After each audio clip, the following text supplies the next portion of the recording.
Global leaders recently came together in Seoul during World Summit 2022 for peace on the Korean Peninsula, an annual summit calling for an end to the Cold War's last remaining division and the reunification of the Korean Peninsula.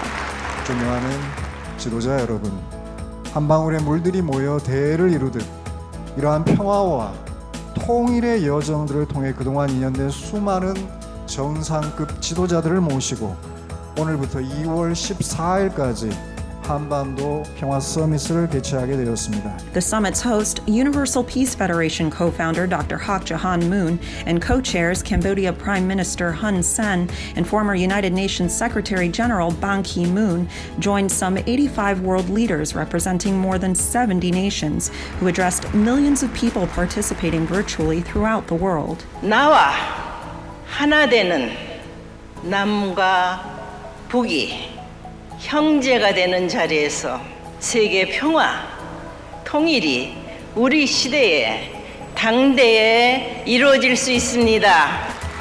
The in-person summit ran from February 11th to the 13th following COVID-19 pandemic guidelines. Using groundbreaking, state-of-the-art virtual technology, the program aired from 3,500 media outlets worldwide, with leaders engaging 157 countries with diplomatic ties to North and South Korea. What we learned through this challenging time in my country and around the planet is that there's nothing that's impossible when nations work together for the common good. That said, the dream of a united Korea is possible. Peace on Korean Peninsula has a symbolic meaning for all of us because Cold War divided East Germany, West Germany, South Yemen, North Yemen, South Vietnam, North Vietnam. All the other nations reunited again. Today we have one Germany, one Yemen, one Vietnam. But Cold War is continuing only on Korean Peninsula. It is now time for a new era on Korean Peninsula. We are all for peace. The question is, what are we prepared to do in order to make it possible? Many world leaders spoke to their own nation's history of peace building, including Senegal President Macky Sall, who is chairman of the African Union. Elle ne s'offre pas comme une évidence par elle-même. Elle se cultive dans le jardin du courage, de la confiance et du dialogue. There is much stronger power than defense and diplomatic power. That is human relationship. We could call this sort of human relationships as peace power.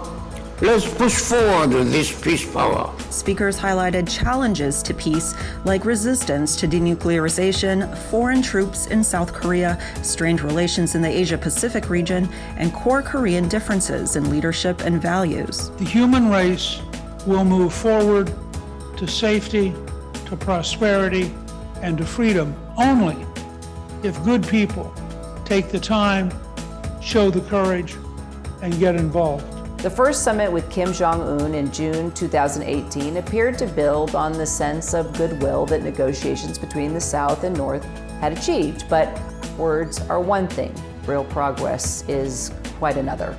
Summit speakers offered a range of solutions, including the encouragement of new friendships with the North Korean people through trade, tourism, and cultural exchanges. Probably the next most exciting country in the world is going to be Korea. When we open the 38th parallel, there's going to be enormous change and excitement here. I especially want to thank Dr. Hak Jahan Moon for her outstanding commitment to the cause of peace. Please join me in working, striving, and praying for a Korea that is safe, prosperous, flourishing, united, and finally at peace.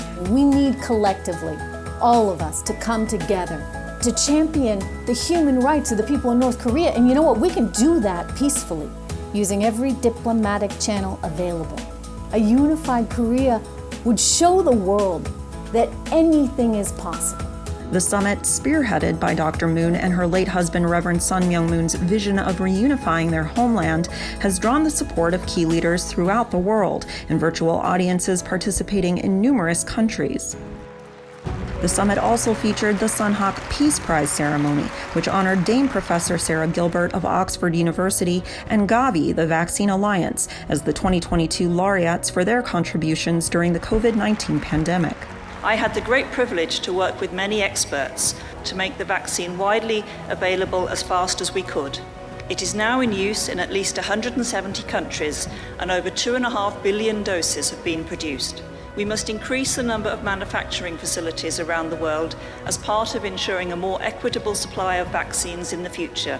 Making the world better for future generations is a shared goal, and I'd like to commend Dr. Hak Jong-moon for your tireless work turning this ambition into a reality. Cambodia Prime Minister Hun Sen received the Founders Award for his support and leadership in promoting peace in Southeast Asia. He said North and South Korea need to swiftly conclude a peace treaty, noting his country's own history of division that ended 20 years ago thanks to what he called the best choice of dialogue, stating, "We cannot choose war to end war."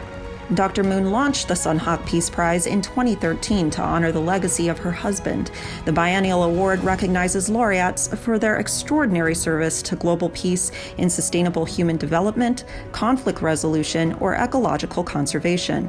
Political, civic, and faith leaders all expressed their support of Dr. Moon and UPF's dedicated efforts toward reunifying the Korean Peninsula. I commend Dr. Hak Jong-moon, the founder of UPF, and her team for their continuous advocacy for sustainable peace in the world. The work of the UPF is quite meaningful because through this robust platform, we can lay the initial groundwork that allows the path to peace. Leaders convened the final day, sharing more global encouragement, advice, and prayers for the advancement of peace and unity on the peninsula and throughout the world. We know that true peace can only fully be achieved with faith. And I pray that our efforts will have great achievement and we will see the reunification as one Korean people. Lo que para nosotros parece un imposible, para Dios es posible. La oración sigue siendo el mejor arma que tenemos para que vuelva la paz entre las Coreas, en todo el mundo. Leaders emphasized the importance of international cooperation and focusing on God to usher in a new era of peace.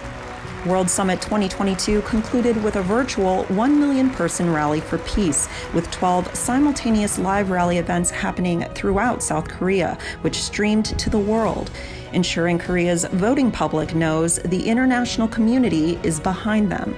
The 2022 South Korea presidential election on March 9th is expected to be the tightest race in 20 years. You can learn more and get involved with World Summit 2022 by registering online.